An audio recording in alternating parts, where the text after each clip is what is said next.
Hello everyone. सो अभी हम book पढ़ रहे थे richest person of Babylon, Babylon का सबसे अमीर आदमी।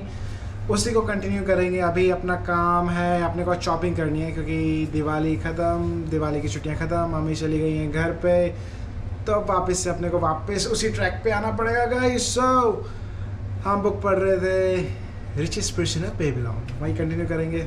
सो लेकिन इससे पहले ही सोशल मीडिया से जो हमें अच्छी चीज़ सीखने को मिलती है। यार मैंने राजस्थानी सॉन्ग सुना, बहुत ज़बरदस्त था। तुम भी सुनो, मैं अकेले क्यों सुना। It goes like this.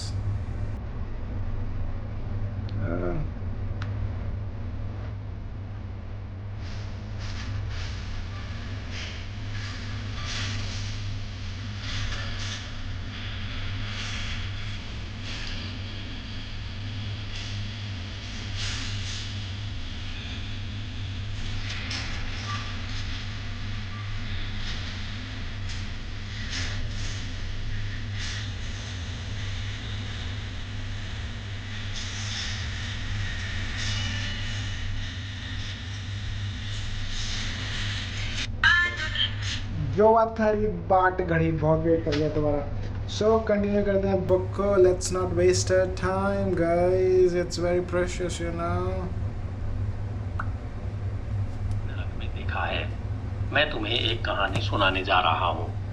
उससे तुम यह जान जाओगे कि मैं दुनिया को फिर से सही रंगों में कैसे देख पाया।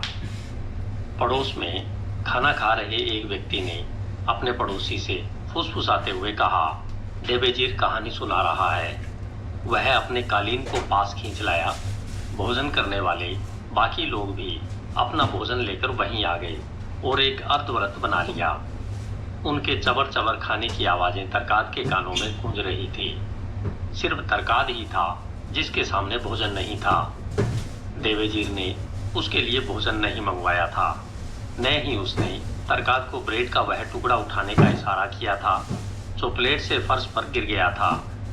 देवेजीर ने बकरे की टांग का एक बड़ा हिस्सा काटने के बाद कहा, आज जो कहानी मैं सुनाने जा रहा हूँ वह मेरे शुरुआती जीवन के बारे में है। इस कहानी में यह बताया गया है कि मैं ऊँटों का व्यापारी कैसे बना। क्या किसी को मालूम है कि मैं कभी सीरिया में गुलाम था?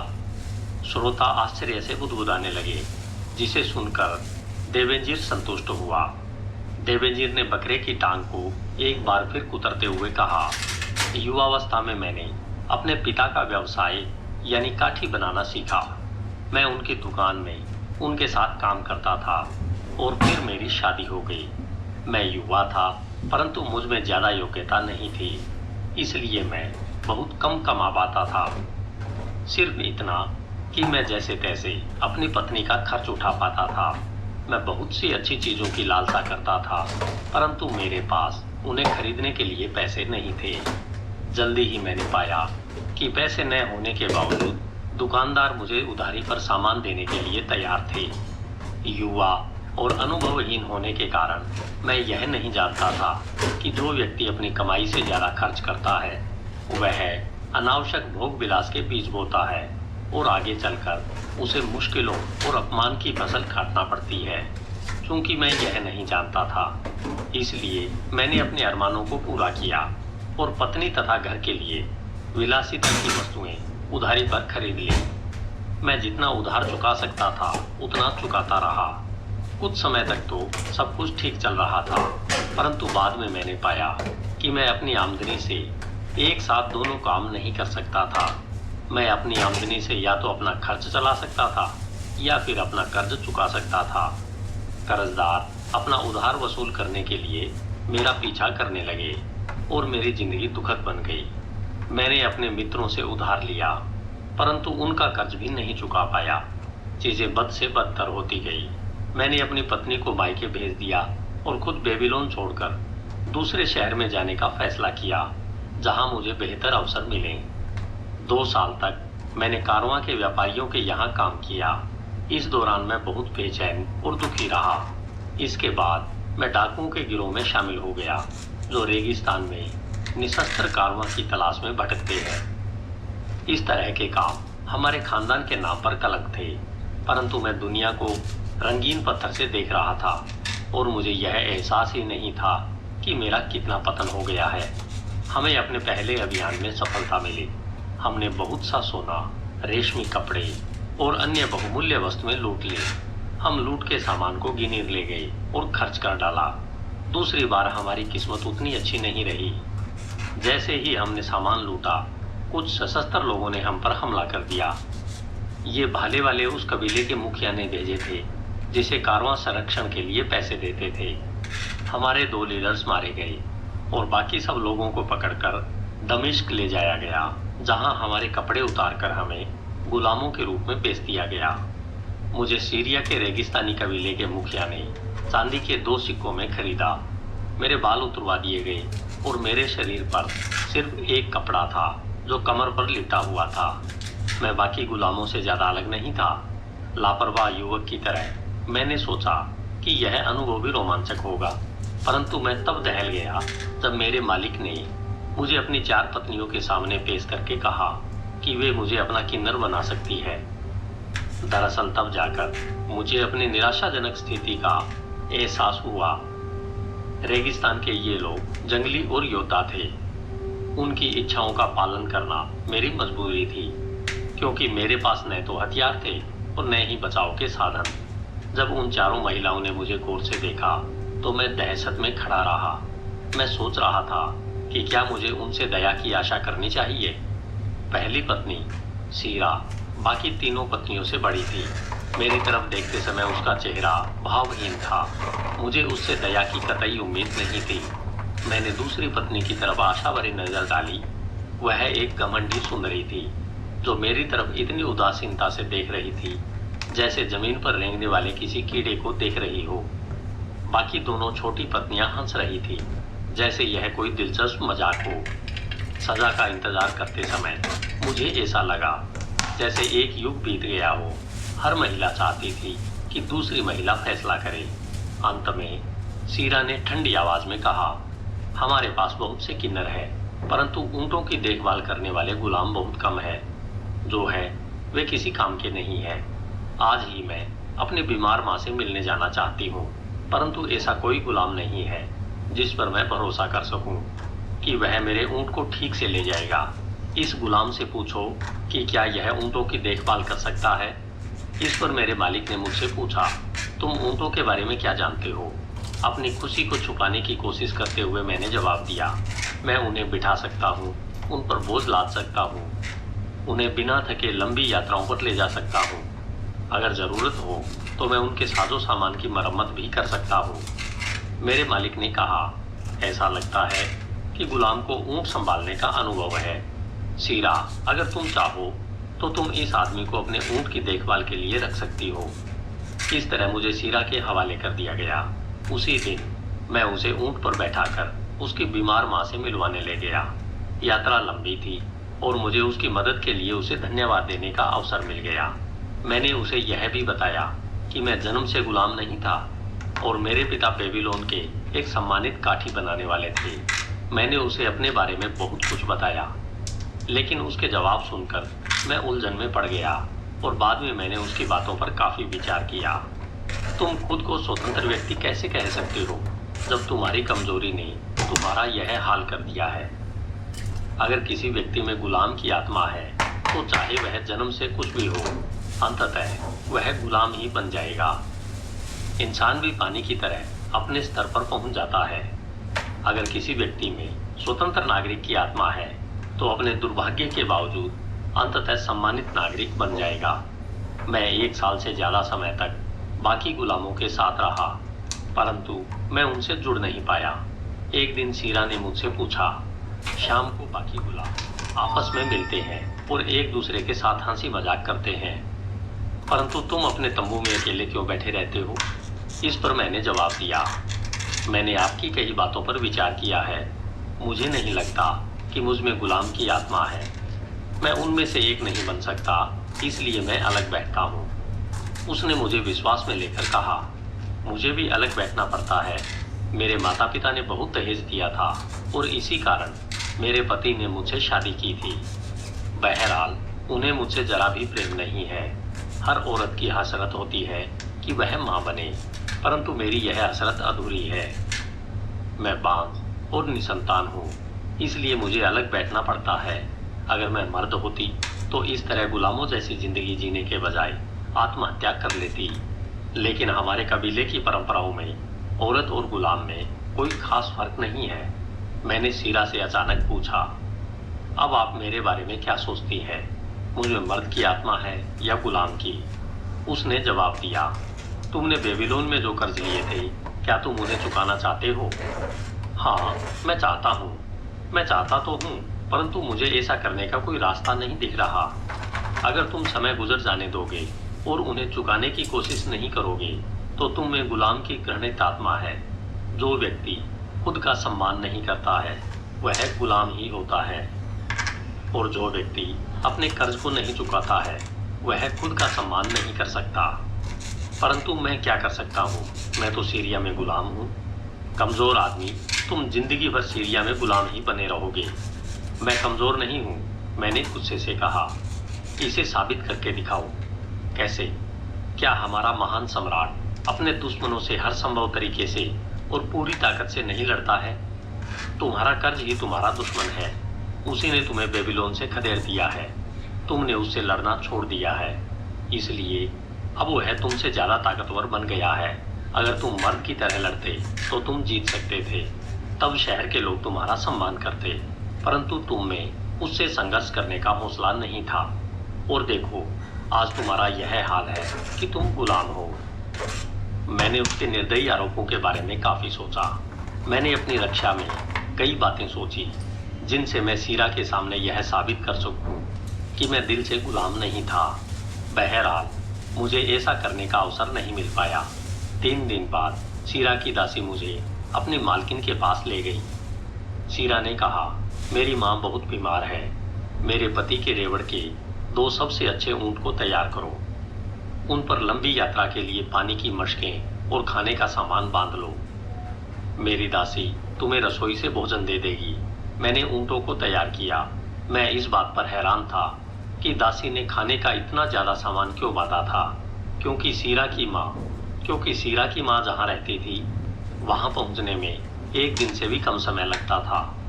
दासी सबसे पीछे वाले ऊंट पर सवार थी और मैं अपनी मालकिन के ऊंट को रास्ता दिखा रहा था। उनकी माँ के घर पहुंचते पहुंचते काफी अंधेरा हो चुका था। सीरा ने दासी को अंदर भेजने के बाद मुझसे कहा, देवेजीर, तुम में स्वतंत्र नागरिक की आत्मा है या गुलाम की? मैंने जोर देकर कहा, स्वतंत्र नागरिक की। अब तुम्हारे सामने यह साबित करने का अवसर आ गया है। इस वक्त तुम्हारे मालिक शराब के नशे में धुत है और उनके सिपा सालार भी मदहोश हैं। इन ऊंटों को लेकर यहाँ से भाग जाओ। इस थैले में तुम्हारे मालिक की पोशाक है, जिससे तुम्हें वेश बदलने में मदद मिलेगी। मैं कहूँगी कि जब मैं अपनी बीमार माँ के पास थी तब तुम ऊंट चुराकर भाग गए। मैंने उससे कहा, आप में महारानी की आत्मा है। मेरी बहुत इच्छा होती है कि आप भी मेरे साथ चलें ताकि मैं आपको खुशी प्रदान कर सकूं। उसने जवाब दिया, खुशी उस भागने वाली पत्नी को नहीं मिलती जो दूर देशों में अनजान लोगों के बीच इसकी तलाश करती है। अब तुम अपने रास्ते जाओ, रेगिस्तान के देवता तुम्हारी रक्षा करें, क्योंकि तुम्हारी मंजिल दूर है और रास्ते में तुम्हें खाने पीने को कुछ नहीं मिलेगा। भागने के लिए मुझे ज्यादा प्रोत्साहित करने की जरूरत नहीं थी। मैंने उसे दिल से धन्यवाद दिया और रात के अंधेरे में दूर चल दिया। मुझे उस अजीब स्थान का कोई ज्ञान नहीं था, और बल्कि एक हल्का सा आभास था कि बेबीलोन किस दिशा में है। बहरहाल मैं बहादुरी से पहाड़ियों की दिशा में रेगिस्तान के पार चल दिया। मैं एक ऊंट पर सवार हुआ और दूसरे को अपने पीछे पीछे चलने का इशारा किया। मैंने पूरी रात यात्रा की और अगले पूरे दिन भी। मैं जानता था कि मालिक का सामान चुराकर भागने वाले गुलामों को बहुत सख्त सजा दी जाती है। उस शाम को मैं एक उजाड़ सी जगह पर पहुंचा। रेगिस्तान की तरह ही यहाँ भी कोई नहीं रहता था। नुकीली चट्टानों ने मेरे वफादार ऊंटों के पैर जख्मी कर दिए थे। वे बहुत धीमे धीमे और कराहते हुए चल रहे थे। मुझे रास्ते में इंसान तो क्या, जानवर तक नहीं मिला। मैं अच्छी तरह समझ सकता था कि इस उजाड़ जगह पर कोई क्यों नहीं रहता था। उसके बाद की यात्रा इतनी भीषण थी कि बहुत कम लोग उसे करने के बाद जिंदा बचे होंगे। हर दिन हम धीरे धीरे चलते रहे। हमारे पास जितना भोजन और पानी था वह सब खत्म हो गया। सूरज की गर्मी निर्ममता से हमें झुलसा रही थी। 9वें दिन शाम को मैं अपने ऊंट से फिसलकर गिर पड़ा। मैं जानता था कि मैं इतना कमजोर था कि दोबारा ऊंट पर नहीं चढ़ पाऊंगा और इसी उजाड़ जगह पर मर जाऊंगा। मैं जमीन पर ही पसर गया और सो गया। मेरी आंख जब खुली तब सूरज की पहली किरण ही निकली थी। मैंने उठकर अपने चारों तरफ देखा। सुबह की हवा में ठंडक थी। पास में ही मेरे ऊंट लेटे थे जो बहुत उदास दिख रहे थे। मेरे आसपास बर्बादी का आलम था, जहां चट्टानें, रेत और कांटेदार चीजें थी। वहां पर पानी का नामो निशान नहीं था। इसके अलावा वहां पर इंसान या ऊंट के खाने के लिए भी कुछ नहीं था। क्या यह हो सकता है कि इस वीराने में ही मैं इस दुनिया से चला जाऊंगा?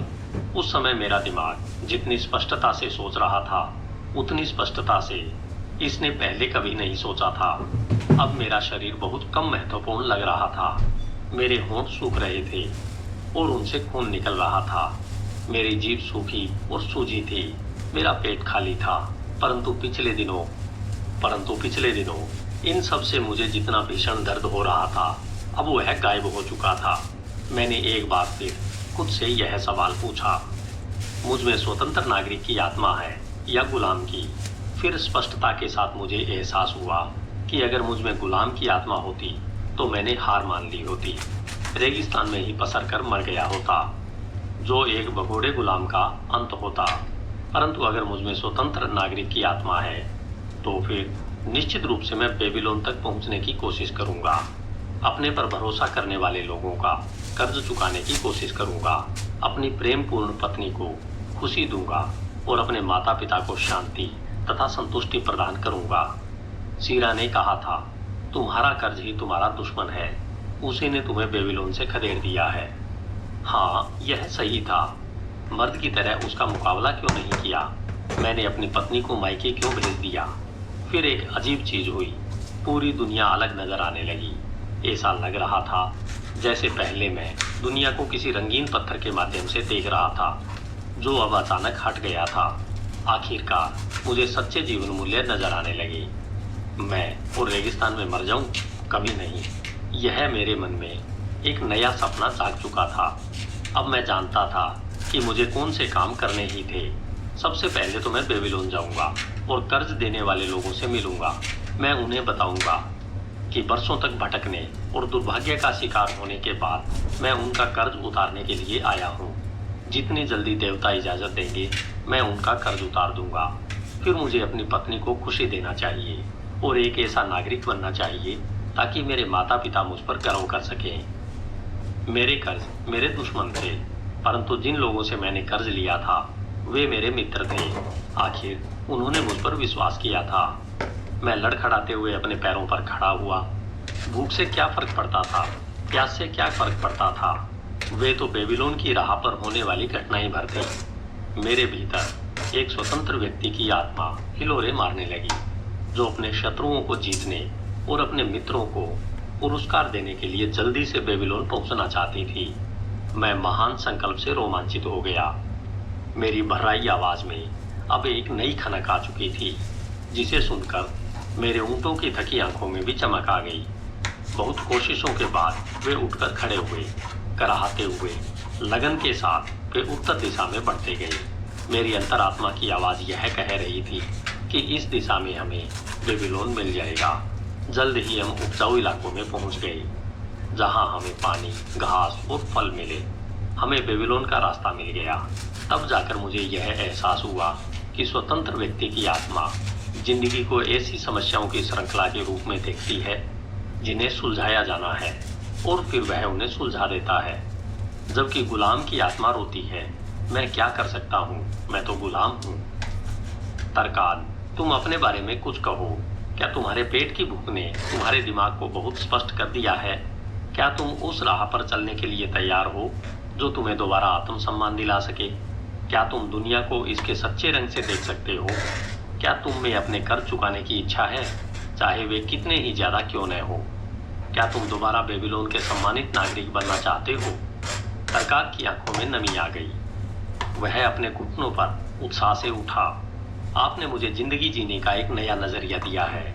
मुझे यह लगने लगा है कि मेरे भीतर स्वतंत्र व्यक्ति की आत्मा हिलोरे मार रही है। परंतु देवेजीर, यह तो बताओ कि वापस लौटने के बाद तुम्हारा क्या हाल हुआ? एक दिलचस्पी लेने वाले श्रोता ने पूछा।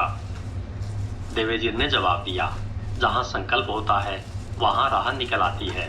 मुझ में संकल्प था, इसलिए मैं राह खोजने निकल पड़ा। सबसे पहले तो मैं हर कर्ज देने वाले से मिला। मैंने सबसे यही आग्रह किया कि वे तब तक और धैर्य रखें जब तक कि मैं उनका कर्ज उतारने लायक कमा न लूं। उनमें से ज्यादातर मुझे देखकर खुश हुए। हालांकि कुछ ने मुझे खरी खोटी सुनाई, परंतु बाकियों ने मेरी मदद करने का वचन दिया। उनमें से एक ने तो मेरी वह मदद की जिसकी मुझे सख्त जरूरत थी। वह मैथन नामक साहूकार था। जब उसे यह पता चला कि मैं सीरिया में ऊंटों की देखभाल करता था, तो उसने मुझे ऊंटों के व्यापारी नेवाटूर के पास भेज दिया। नेवाटूर को हमारे सम्राट ने एक महान अभियान के लिए अच्छे ऊंटों के बहुत से रेवड़ खरीदने का ठेका दिया था। उसके यहाँ मैंने अपने ऊंटों के ज्ञान का बहुत अच्छा उपयोग किया। धीरे धीरे मैंने अपने ऊपर चढ़े तांबे और चांदी के एक एक सिक्के का कर्ज उतार दिया। अब मैं एक बार फिर अपना सिर उठाकर जी सकता था और यह अनुभव कर सकता था कि मैं भी एक सम्मानित इंसान हूँ। एक बार फिर देवेजीर अपने भोजन की ओर मुड़ा। उसने जोर से चिल्लाकर कहा ताकि उसकी आवाज रसोई तक सुनाई दे, कास्कोर, तुम बहुत ढीले हो। खाना ठंडा हो गया है। मेरे लिए गर्मा गर्म मांस लेकर आओ। मेरे मित्र के बेटे तरकात के लिए भी एक बड़ा टुकड़ा लेकर आना, क्योंकि वह भूखा है और मेरे साथ खाना खाएगा। इस तरह प्राचीन बेबीलोन के ऊंटों के व्यापारी देवेजीर की कहानी खत्म हुई। उसे अपनी अंतरात्मा की आवाज उस समय सुनाई दी जब उसे एक महान सच्चाई का एहसास हुआ। एक ऐसी सच्चाई का जिसे उससे पहले के सभी समझदार लोग जानते थे और उसका इस्तेमाल करते थे। इसने हर युग के लोगों को मुश्किलों से पार निकाला है और सफलता की राह दिखाई है। जो बुद्धिमान लोग इसकी जादुई शक्ति को समझते हैं, उन्हें यह भविष्य में सफलता दिलाती रहेगी। इसका प्रयोग आगे बताए गए शब्दों को सुनने वाला हर व्यक्ति कर सकता है। जहां संकल्प होता है वहां राह निकल आती है। धन्यवाद। HindiAudiobook.com। अध्याय 9, बेविलास के मृदा पत्रक। सेंट स्वीडिश कॉलेज, 21 अक्टूबर 1934। HindiAudiobook.com। प्रिय प्रोफेसर, ध्वस्त बेविलास के अवशेषों में हाल ही में हुई खुदाई में मिले जो 5 मृदा पत्र आपने भेजे हैं, वे आपके पत्र के साथ ही प्राप्त हुए। मैं उन्हें देखकर मंत्रमुग्ध रह गया। मैंने उनकी पांडुलिपि का बेबीलोन का सबसे अमीर आदमी नामक अपनी भाषा में अनुवाद करने में कई घंटे बिताए। मुझे आपके पत्र का तत्काल जवाब दे देना चाहिए था, परंतु मैंने जानबूझकर देरी की, क्योंकि मैं चाहता था कि अनुवाद का काम पूरा करने के बाद ही आपको पत्र लिखूं। मृदा पत्र बिना किसी क्षति के सुरक्षित पहुंच गए थे, क्योंकि आपने उन्हें बहुत अच्छी तरह पैक किया था और उस पर सुरक्षित तत्वों के पदार्थों का छिड़काव कर दिया था। इन मृदा पत्रों की कहानी से आप भी उतने ही हैरान रह जाएंगे जितना कि हम लोग प्रयोगशाला में हुए थे। अतीत की इस धूमिल छाया से हम रोमांस की उम्मीद करते हैं, जैसे अरेबियन नाइट्स, परंतु इसमें देवेजीत नामक अमीर आदमी अपनी कर्ज की समस्या के बारे में बताता है। इन मृदा पत्रों को पढ़कर हमें यह एहसास होता है कि हमारी दुनिया की परिस्थितियां 5000 साल में उतनी ज्यादा नहीं बदली है जितना हम सोचते हैं। यह अजीब है, परंतु इन पुराने मृदा पत्रों के कारण मैं पसोपेश में पड़ गया हूँ। कॉलेज का प्रोफेसर होने के नाते मुझे ज्ञानी माना जाता है, जिससे अधिकांश विषयों पर ठीक ठाक ज्ञान होता है। बहरहाल इन मृदा पत्रों में बेबीलोन के खंडहरों में दफन एक आदमी कर्जवान युवाओं को एक रास्ता सुझाता है, जैसा मैंने पहले कभी नहीं सुना। मैं कहता हूँ कि यह बहुत जबरदस्त है। मेरी दिलचस्पी यह साबित करने में है कि प्राचीन बेबीलोन का ज्ञान उतनी ही अच्छी तरह आज भी काम कर सकता है। मिसिस भुजबेटी और मैं इस योजना पर काम करने की योजना बना रहे हैं ताकि हमारी आर्थिक परिस्थितियों में सुधार हो सके।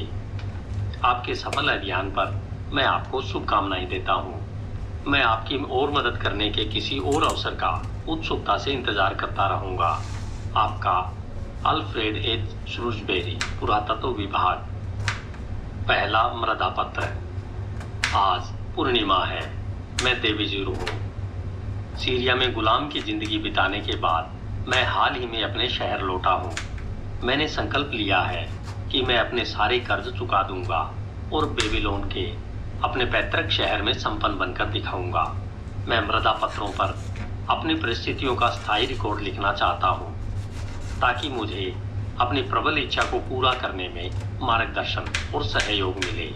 मेरे अच्छे मित्र साहूकार मैथन की समझदारीपूर्ण सलाह के अनुसार मैं एक निश्चित योजना पर चलने का संकल्प कर चुका हूँ। उसका कहना है कि यह योजना किसी भी व्यक्ति को कर्ज से मुक्ति दिला सकती है और उसे संपन्न तथा सम्मानित बना सकती है। इस योजना के 3 उद्देश्य हैं जिन्हें मैं चाहता हूँ और जिनकी मैं आशा करता हूँ। पहला, यह योजना मेरी भावी समृद्धि सुनिश्चित करती है, इसलिए मैं अपनी आमदनी का 10वां हिस्सा अपने लिए अलग रख दूंगा, क्योंकि मैथन ने समझदारीपूर्वक यह कहा था। जो व्यक्ति अपने पर्स में सोना और चांदी रखता है जिसे खर्च करने की उसे जरूरत नहीं है, वह अपने परिवार के प्रति प्रेमपूर्ण और सम्राट के प्रति वफादार होता है। जिस व्यक्ति के पर्स में तांबे के कुछ सिक्के ही होते हैं, वह अपने परिवार और सम्राट के प्रति उदासीन होता है। परंतु जिस व्यक्ति के पर्स में कुछ नहीं होता है, वह अपने परिवार के प्रति निर्दयी और अपने सम्राट के प्रति दगाबाज होता है, क्योंकि उसका हृदय कटुता से भरा होता है। इसलिए जो व्यक्ति सफल होना चाहता है, उसके पर्स में धन खनकना चाहिए ताकि उसके हृदय में अपने परिवार के प्रति प्रेम और अपने सम्राट के प्रति वफादारी हो।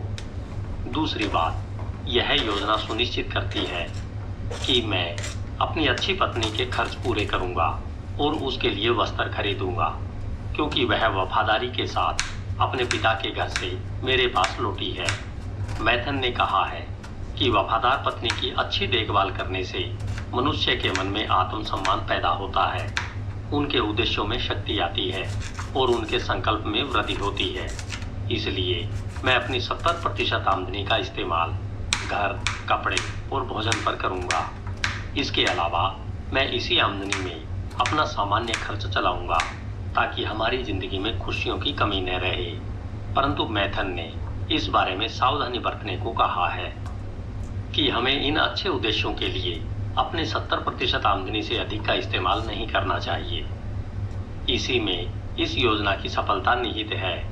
मुझे 70% आमदनी में ही गुजारा करना चाहिए और कभी इससे ज़्यादा का इस्तेमाल नहीं करना चाहिए। न ही मुझे कोई ऐसी चीज़ खरीदनी चाहिए जिसका भुगतान मैं अपनी आमदनी के इस हिस्से से न कर सकूं। दूसरा मृदा पत्र। तीसरी योजना। इस योजना में यह बताया गया है कि अपनी आमदनी में से मैं अपना कर्ज कैसे चुकाऊं। इसलिए हर पूर्णिमा के दिन मैं अपनी महीने भर की कमाई में से 20% निकालकर उससे अपना कर्ज चुकाता हूं। जिन लोगों ने मुझे कर्ज दिया है, उन्होंने मुझ पर भरोसा किया है, इसलिए मैं सम्मानपूर्वक उनमें बराबरी से अपनी 20% आमदनी बांट लेता हूं। इस तरह समय के साथ मेरा सारा कर्ज उतर जाएगा। मैं यहाँ पर हर उस व्यक्ति का नाम लिख रहा हूँ जिसका मैं कर्जदार हूँ। साथ ही मैं यह भी लिख रहा हूँ कि मैंने किस व्यक्ति से कितना कर्ज लिया है। फेहरू, बुनकर, चांदी के 2 सिक्के, तांबे के 6 सिक्के। सिंजार, फर्नीचर बनाने वाला, चांदी का 1 सिक्का। अहमद, मेरा दोस्त, चांदी के 3 सिक्के, तांबे का 1 सिक्का। जेंकार, मेरा मित्र, चांदी के 4 सिक्के, तांबे के 7 सिक्के। अस्कामिर, मेरा मित्र, चांदी का 1 सिक्का, तांबे के 3 सिक्के। हेरिंजिर, आभूषण बनाने वाला, चांदी के 6 सिक्के, तांबे के 2 सिक्के। दायर बेकर, मेरे पिता के मित्र, चांदी के 4 सिक्के, तांबे का 1 सिक्का। अलकाहत, मकान मालिक, चांदी के 14 सिक्के। मैथन, साहूकार, चांदी के 9 सिक्के। बीरेजी, किसान, चांदी का 1 सिक्का, तांबे के 7 सिक्के। यहाँ से मृदा पत्र क्षतिग्रस्त था, पढ़ा नहीं जा सका। तीसरा मृदा पत्र। इन कर्जदारों को मुझे कुल मिलाकर चांदी के 119 सिक्के और तांबे के 144 सिक्के चुकाना है। चूंकि मुझ पर इतना भारी कर्ज चढ़ा था और उसे चुकाने का मुझे कोई रास्ता नहीं सूझ रहा था, इसलिए मूर्खतावश मैंने अपनी पत्नी को मायके भेज दिया और अपने पैतृक शहर को छोड़कर आसान दौलत की तलाश में परदेश चला गया। बहरहाल वहां पर मैं संकट में फंस गया और गुलाम बन गया। अब जब मैथन ने मुझे दिखा दिया है कि अपनी कम आमदनी के बावजूद मैं अपना कर्ज कैसे चुका सकता हूँ, तो मुझे यह एहसास होता है कि अपनी फिजूल खर्ची के परिणामों से भागना मेरी बहुत बड़ी मूर्खता थी। इसलिए मैं उन लोगों के पास गया जिनसे मैंने कर्ज लिया था। मैंने उन्हें बताया कि मेरे पास कोई संपत्ति या जायदाद नहीं है जिससे मैं उनका कर्ज चुका सकूं। मैंने उनसे कहा कि मेरे पास सिर्फ कमाने की क्षमता है और मैं अपनी आमदनी का 20% हिस्सा कर्ज चुकाने में लगाऊंगा। मैं पूरी ईमानदारी और बराबरी से अपने कर्ज चुकाऊंगा। मैं कर्ज चुकाने के लिए 20% से ज़्यादा आमदनी का इस्तेमाल नहीं कर सकता हूँ, इसलिए अगर वे धैर्य रखें तो समय के साथ मैं पूरा कर्ज चुका दूंगा। अहमर को मैं अपना सबसे अच्छा मित्र समझता था, परंतु उसने मुझे भला बुरा कहा और मेरा अपमान किया। बिरेजिक नामक किसान ने मुझसे अनुरोध किया कि मैं सबसे पहले उसका कर्ज चुकाऊंगा, क्योंकि उसे पैसे की बहुत ज़्यादा ज़रूरत है। यह योजना सुनकर मकान मालिक अलकाहत बहुत गुस्सा हो गया और उसने साफ कह दिया कि अगर मैंने जल्दी से उसका कर्ज नहीं उतारा तो परिणाम बहुत बुरा होगा। बाकी सबने खुशी खुशी मेरे प्रस्ताव को मान लिया, इसलिए अब मैं इस योजना पर अमल करने के लिए पहले से ज़्यादा संकल्पवान हूँ। अब मुझे विश्वास हो चुका है कि कर्ज चुकाने से बचने के बजाय उन्हें चुकाना कहीं ज़्यादा आसान है। हालांकि मैं अपने कुछ कर्जदाताओं की आवश्यकताओं और मांगों को पूरा नहीं कर पाऊंगा, परंतु मैं उन सब के साथ निष्पक्षता के साथ व्यवहार करूंगा। चौथा मृदा पत्र। एक बार फिर पूर्णिमा है। मैंने कड़ी मेहनत की है। मेरी अच्छी पत्नी ने कर्ज उतारने के मेरे इरादों में मेरा पूरा साथ दिया है। हमारे बुद्धिमत्तापूर्ण संकल्प के कारण इस महीने मैंने नेवाटूर के लिए मजबूत देह और अच्छे पैरों वाले ऊंट खरीदे, जिसके एवज में मुझे चांदी के 19 सिक्कों की आमदनी हुई। इस आमदनी को मैंने योजना के अनुसार बांट दिया। इसका 10% मैंने अपने लिए अलग रख लिया, इसका 70% मैंने जीवन यापन के लिए अलग रख लिया और इसका 20% मैंने अपने कर्जदाताओं में बराबरी से बांट दिया। मैं जब अहमर के घर गया तो वह नहीं मिला, परंतु मैं वह राशि उसकी पत्नी को दे आया। बिरेजिक तो इतना खुश हुआ कि उसने मेरा हाथ चूम लिया। सिर्फ बूढ़ा अलकाहद ही बड़बड़ाया और बोला कि मुझे अपना कर्ज ज़्यादा जल्दी चुकाना चाहिए। इस पर मैंने जवाब दिया कि अगर मैं ठीक से कमाऊंगा और चिंता नहीं करूंगा, तभी मैं ज़्यादा तेज़ी से कर्ज चुका पाऊंगा। बाकी सब ने मुझे धन्यवाद दिया और मेरे प्रयासों की सराहना की। इस तरह 1 महीने में मैंने चांदी के 4 सिक्कों का कर्ज उतार दिया। इसके अलावा मैं चांदी के 2 सिक्कों का स्वामी भी बन गया हूँ, जिन पर किसी व्यक्ति का कोई हक नहीं है। मैं खुश हूँ और मैं बहुत लंबे समय बाद खुश हुआ हूँ। एक बार फिर पूर्णिमा आ गई। कड़ी मेहनत के बावजूद इस महीने मुझे ज़्यादा सफलता नहीं मिली। मैं बहुत कम ऊँट खरीद पाया। मैं चांदी के सिर्फ 11 सिक्के ही कमा पाया। बहरहाल मेरी अच्छी पत्नी और मैं योजना के अनुरूप चले। हमने एक भी नया वस्त्र नहीं खरीदा और सिर्फ सब्जियां खाकर गुजारा किया। एक बार फिर मैंने अपनी आमदनी का 10% खुद के लिए अलग रख लिया और 70% से अपना खर्च चलाया। मैं हैरान रह गया जब अहमद ने कर्ज चुकाने के लिए मेरी तारीफ की। हालांकि जो रकम मैं चुका रहा था वह छोटी थी। बिरेजिक ने भी ऐसा ही किया। अलकाहद आग बबूला हो गया, परंतु जब मैंने उससे कहा कि अगर वह इस रकम को नहीं लेना चाहता तो वापस कर दे, तो वह ठंडा पड़ गया। पहले की तरह बाकी सभी लोग संतुष्ट हुए। एक बार फिर पूर्णिमा आ गई और मैं खुश हूँ। इस बार मुझे ऊँटों का बहुत अच्छा रेवड़ मिल गया और मैंने कई बेहतरीन ऊँट खरीद लिए, जिस वजह से मुझे चांदी के 42 सिक्कों की आमदनी हुई। इस पूर्णिमा को मेरी पत्नी और मैंने जूते तथा कपड़े खरीदे जिनकी हमें बहुत ज़रूरत थी। इसके अलावा हमने गोश्त और मुर्गा खाकर जश्न मनाया। हमने चांदी के 8 सिक्कों से ज़्यादा का कर्ज उतार दिया। अलका हाथ तक ने कोई उल्टी बात नहीं की। वह योजना महान है जो हमें कर्ज से बाहर निकालती है और बचत कराती है। 3 महीने बाद मैं एक बार फिर लिख रहा हूँ। हर बार मैंने अपनी आमदनी का 10% हिस्सा अलग बचा कर रखा। मैंने और मेरी अच्छी पत्नी ने हर बार 70% आमदनी में अपना खर्च चलाया। हालांकि कई बार ऐसा करने में काफ़ी मुश्किलें आई। हर बार मैंने अपनी 20% आमदनी से अपने कर्जदाताओं का कर्ज चुकाया। मेरे पर्स में अब चांदी के 21 सिक्के हैं जो सिर्फ मेरे हैं।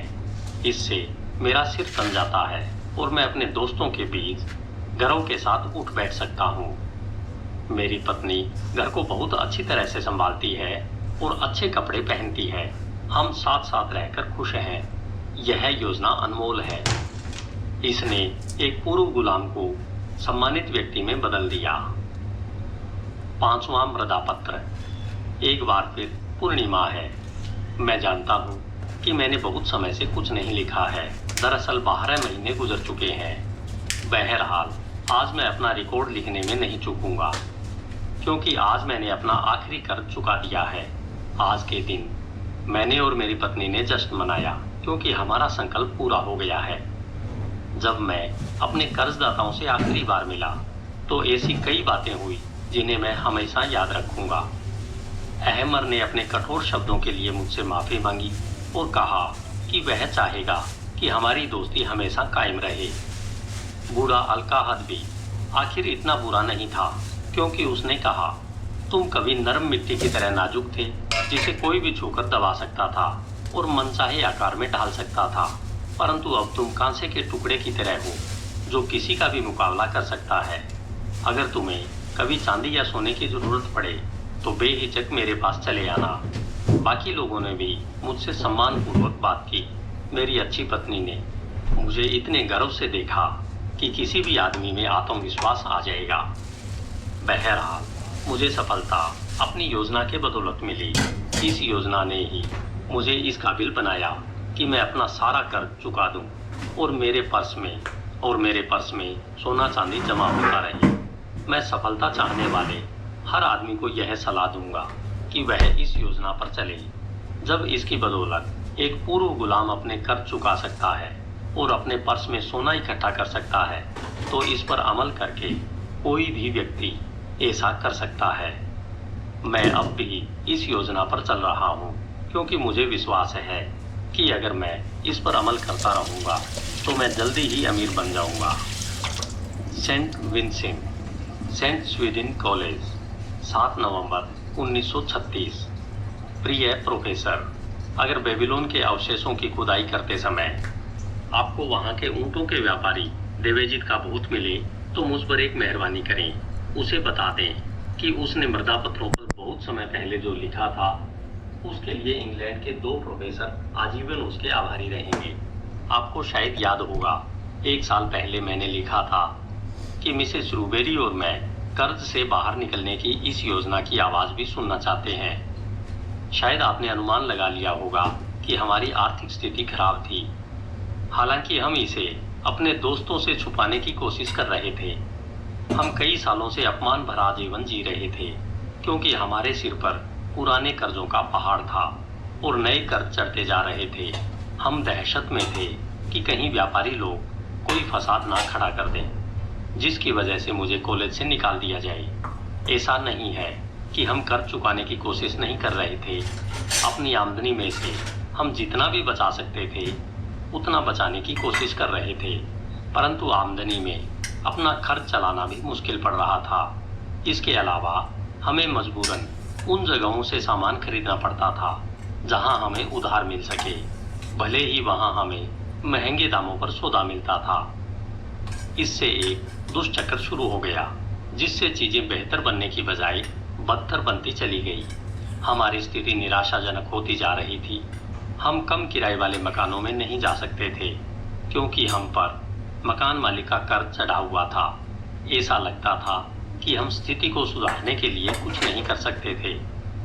फिर अचानक बेबीलोन के ऊँटों के व्यापारी ने हमें एक ऐसी योजना सुझाई जिस पर अमल करके हम अपनी मनचाही चीज हासिल कर सकते थे।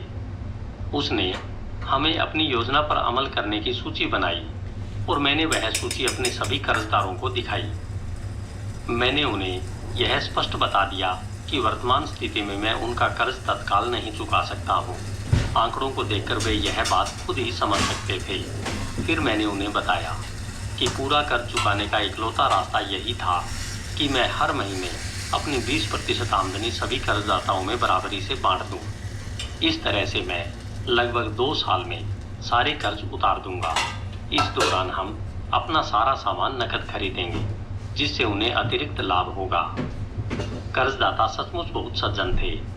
हमें सब्जी देने वाला बूढ़ा आदमी समझदार था। उसने एक ऐसी बात कही जिसके द्वारा मुझे दूसरों को समझाने में आसानी हुई। उसने कहा, अगर आप आगे से सारा सामान नकद खरीदेंगे और अपने कर्ज का कुछ हिस्सा भी चुकाएंगे तो यह उससे बेहतर रहेगा जो आपने आज तक किया है। आपने 30 साल से मुझे 1 पैसा भी नहीं दिया है। अंत में मैंने उन सबसे यह अनुबंध करवा लिया कि जब तक मैं नियमित रूप से अपनी 20% आमदनी से उनके कर्ज चुकाता रहूंगा, तब तक वे मुझे किसी प्रकार से तंग नहीं करेंगे। फिर हमने 70% आमदनी में गुजारा करने की योजना बनाई। हम अपनी 10% आमदनी बचाने के लिए संकल्पवान थे। चांदी और संभवतः सोने के सिक्के बचाने का विचार बहुत आकर्षक था। खुद को बदलने में हमें रोमांच का अनुभव हुआ। अपनी 70% आमदनी में आराम से खर्च चलाने के तरीके खोजने में हमें बहुत मजा आया। हमने यह काम मकान के किराए से शुरू किया और हम मकान का किराया कम करवाने में कामयाब हो गए और हमें अच्छा सामान कम कीमत पर मिलना शुरू हो गया। यह इतनी लंबी कहानी है कि एक पत्र में पूरी नहीं हो सकती। संक्षेप में, इसमें हमें ज़्यादा कठिनाई नहीं हुई और हमने खुशी खुशी यह काम कर दिया। अपनी आर्थिक समस्याओं को इस तरह सुलझाने से हमें बहुत राहत मिली और अब हम पुराने कर्ज के कारण आतंकित नहीं थे। बहरहाल, मैं आपको उस 10% आमदनी के बारे में बताना नहीं भूलूंगा जिससे हमने खनकाने के लिए अलग रखा था। हमने कुछ समय तक तो अपनी जमा पूंजी को देखने का आनंद लिया। कृपया यह सुनकर हंसने न लगे। देखिए, यही असली बात है। असली आनंद इसी में है कि आप धन बचाना शुरू कर दें जिसे आप खर्च नहीं करना चाहते। धन खर्च करने के बजाय उसे इकट्ठा करने में ज़्यादा आनंद मिलता है। जब हमने मन भरकर धन खनकाने का आनंद ले लिया तो हमने इसका एक ज़्यादा लाभकारी प्रयोग खोज लिया। हमने एक ऐसी जगह पर इसका निवेश कर दिया जहां हमें हर महीने 10% ब्याज मिलने लगा। यह हमारे परिवर्तन का सबसे संतोषजनक हिस्सा साबित हो रहा था। अपनी आमदनी में से हम सबसे पहले इसी 10% हिस्से का भुगतान करते हैं। हमें यह जानकर सुरक्षा का बहुत ही संतोषजनक एहसास होता है कि हमारा निवेश नियमित रूप से बढ़ रहा है। हमारे रिटायरमेंट तक हमारे बचत खाते में काफ़ी धनराशि इकट्ठी हो जाएगी। यह धनराशि इतनी ज़्यादा होगी कि इससे बाद के हमारे खर्चे पूरे होते रहेंगे। मज़े की बात यह है कि यह सब मेरी पुरानी आमदनी में ही संभव हुआ। हालांकि इस बात पर यकीन करना मुश्किल है, परंतु बिल्कुल सच है। हम धीरे धीरे अपने सारे कर्ज चुका रहे हैं। इसके अलावा हमारा निवेश बढ़ रहा है और हमारी आर्थिक स्थिति पहले से बेहतर है। कौन विश्वास कर सकता है कि बिना किसी वजह से परिणामों में इतना अंतर आ सकता है। अगले साल के अंत तक हमारे सारे कर्जे उतर जाएंगे। तब हम ज़्यादा धनराशि का निवेश करने की स्थिति में होंगे। इसके अलावा हमारे पास इतना धन होगा कि हम बाहर घूमने फिरने जा सकते हैं। बहरहाल, हमने संकल्प कर लिया है कि हम किसी भी स्थिति में अपने जीवन यापन के खर्च को अपने 70% आमदनी से ज़्यादा नहीं होने देंगे। अब आप समझ सकते हैं कि हम बेबीलोन के उस आदमी को व्यक्तिगत रूप से धन्यवाद क्यों देना चाहते हैं जिसकी योजना ने हमें धरती पर नारकीय जीवन से बचाया है।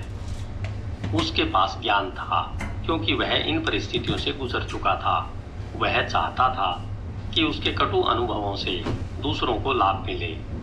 इसलिए उसको अपना संदेश लिखने में इतने घंटों की मेहनत करनी पड़ी। अपनी ही तरह कष्ट उठाने वाले लोगों के लिए उसके पास एक सच्चा संदेश था।